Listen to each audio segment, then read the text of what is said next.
fungsi penjualan menerima dan memverifikasi pesanan pelanggan, menyusun order penjualan, menjadi penghubung antara pelanggan dan perusahaan. Yang kedua, fungsi kredit menilai kelayakan pelanggan untuk menerima fasilitas kredit, menentukan batas kredit, dan mengotorisasi atau menolak permohonan kredit. Yang ketiga, fungsi gudang menyiapkan barang, mengawasi keluar masuk persediaan dan menjamin kesesuaian barang yang dikirim. Yang keempat, fungsi pengiriman, yaitu mengirim barang kepada pelanggan berdasarkan surat jalan yang sah, memastikan barang diterima pelanggan sesuai, dan menyerahkan bukti penerimaan kembali ke bagian terkait. Yang kelima,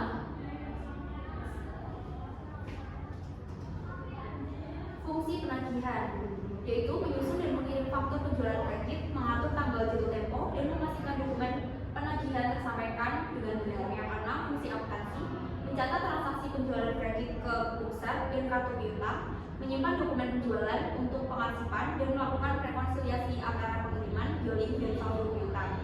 Yang ketujuh, fungsi piutang, memantau saldo piutang pelanggan, menyusun laporan umur piutang, dan mengidentifikasi piutang yang lewat jatuh tempo.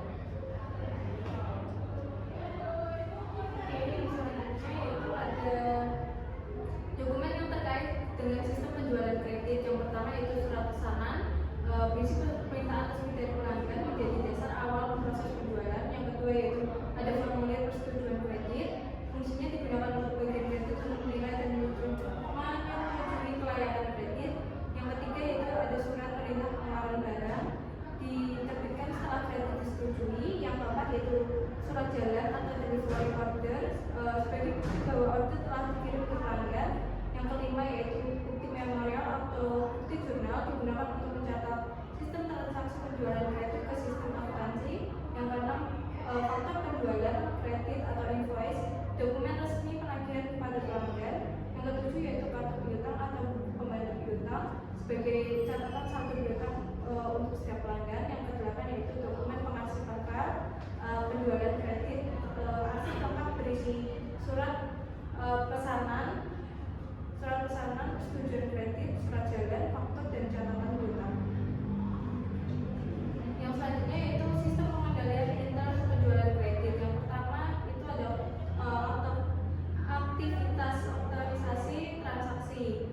Yang kedua yaitu aktivitas pengamanan terhadap aset dan catatan. Yang ketiga yaitu pemisahan tugas. Yang keempat yaitu aktivitas dokumen dan catatan yang memadai. Lalu untuk flowchart sistem penjualan kredit, yang pertama adalah pada bagian penjualan menerima surat pesanan pembelian dari pembeli. Lalu atas dasar surat pesanan tersebut dibuat order penjualan sebanyak 6 lembar dan didistribusikan sebagai untuk lembar pertama untuk ke order pelanggan, diserahkan ke bagian penagihan untuk diaktifkan sementara. Lembar kedua diserahkan ke bagian pengiriman. Lembar ketiga dan keempat dimintakan persetujuan ke bagian kredit. Lembar kelima dikirimkan ke pelanggan. Lembar keenam diarsipkan urut-urut nomor.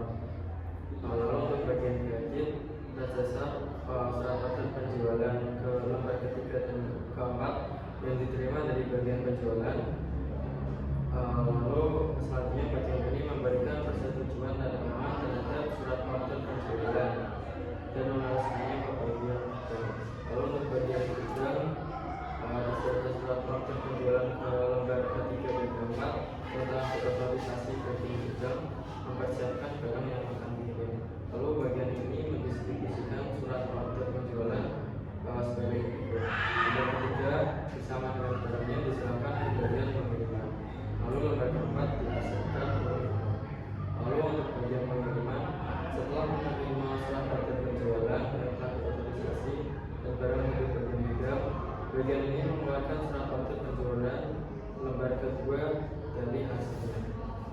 Lalu untuk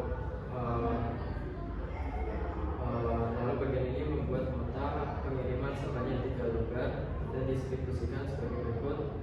Lembar 1 bersama-sama dengan surat order penjualan yang telah diotorisasi diserahkan ke penagihan, bagian penagihan. Lembar kedua bersama dengan surat order penjualan.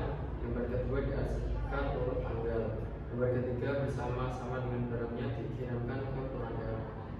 Lalu bagian penagihan, setelah menerima surat order penjualan yang telah diotorisasi dan nota pengiriman lembar 1 dari bagian pengiriman, bagian ini mengeluarkan surat order penjualan lembar ke-1 dan surat pesanan pembelian pelanggan dan hasilnya. Atas dasar 4 dokumen ini, bagian penagihan membuat faktur penjualan sebanyak 3 lembar dan distribusikan sebagai berikut. Lembar 1 dikirimkan kepada pelanggan, lembar 2 diserahkan ke bagian piutang, lembar 3 diarsipkan berdasarkan urut nomor. Lalu nota pengiriman lembar ke-1, surat pesanan pembelian pelanggan dan surat order penjualan lembar ke-1.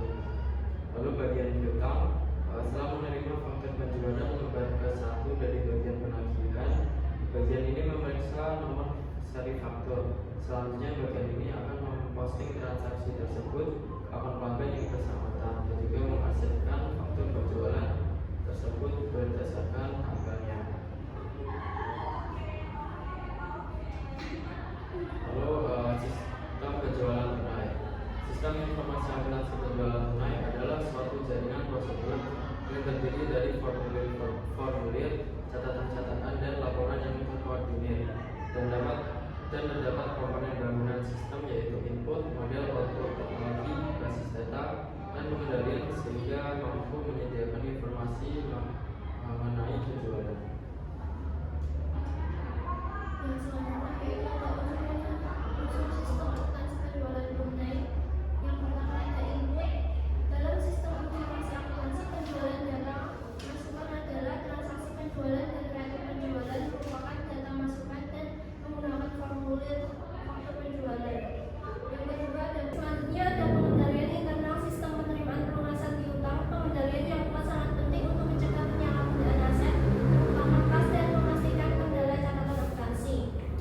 A. Pengendalian organisasi. Pemisahan fungsi krusial. Harus ada pemisahan yang ketat antara fungsi penyimpanan atau penerimaan kas, fungsi pencatatan piutang, fungsi pencatatan kas, fungsi verifikasi. Tujuan untuk mencegah seorang yang menerima kas untuk mencatatnya yang bisa memfasilitasi tindakan lapping. Yang B. Pengendalian pencatatan. Dokumen bernomor urut cetak, penggunaan bukti kas masuk dan bukti kas setor bank harus bernomor urut tercetak. Verifikasi eksternal. Akuntansi mencatat berdasarkan bukti setoran bank dan bukti kas masuk. Rekonsiliasi pengharian. Bagian keuangan harus melakukan rekonsiliasi secara teratur untuk mencocokkan saldo kas dengan saldo kas di buku perusahaan. Kemudian yang ketiga yaitu ada pengendalian fisik. Itu ada 3. Yang pertama penyetoran penuh. Seluruh kas dan cek yang diterima harus disetor ke bank tanpa ada pengurangan. Yang kedua akses terbatas, yaitu kas yang belum disetor harus disimpan di tempat yang aman. Yang ketiga anjuran cek atau transfer, yaitu mendorong pelanggan untuk membayar menggunakan cek atau transfer bank. Yang ketiga ada pengendalian persangsian, yaitu ada 2. Yang pertama rotasi jabatan, melakukan rotasi berkala pada karyawan yang memegang posisi sensitif. Yang kedua itu ada cuti wajib, karyawan di posisi keuangan sensitif harus diwajibkan pengambilan cuti tahunan agar pekerjaan mereka dapat diperiksa oleh orang lain. Sekian dari kelompok kami. Kurang lebihnya mohon maaf. Wassalamualaikum warahmatullahi wabarakatuh.